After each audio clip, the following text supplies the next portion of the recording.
Saluton mia caro amico, kiel fartas? Saluton el ĝusta mundo mia caro amico. La sabato tago en mia urbo Aceh, la ĉefurbo Balaĉeho, mi havas studento en la Usono mia caro amico. Ĝi estas Cristian kaj mi havas la saman nomo ĉi tie en la Usono.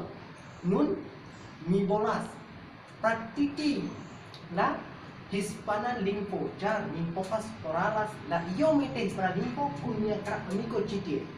Nun bonvolu vidi kial mi povas parolas la hispana lingvo. Hola, ¿qué tal? Muy bien, ¿Cómo se llama usted? yo estoy todo bien. Sí, ¿Tú también? ¿de dónde es? Yo soy de los Estados Unidos. ¿Qué otro idioma tú hablas ahora? Bueno, yo estoy practicando Bahasa Indonesia. Indonesia. Yo puedo hablar en español y yo puedo hablar en inglés. Oh, belum. Ahora China bonito bisa beber un café, ¿verdad? Sí, sí, Beber sí, sí. un café Me encanta Café de H, Oh, increíble. increíble, sí. ¿Y un té?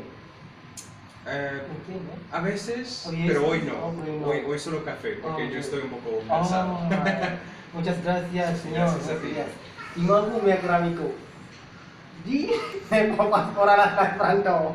Kaj ankaŭ Kristian ne povas parolas Esperanto, sed li povas parolas la hispana lingvo mia amiko. Nun ni havas la dua video, dua filmon kial parolas la angla lingvo kaj la hispana lingvo kaj la angla lingvo. Nun bonvolu vidas kial mi parolas la bahasa lingvo. Dankon ĝis la revido ĝis.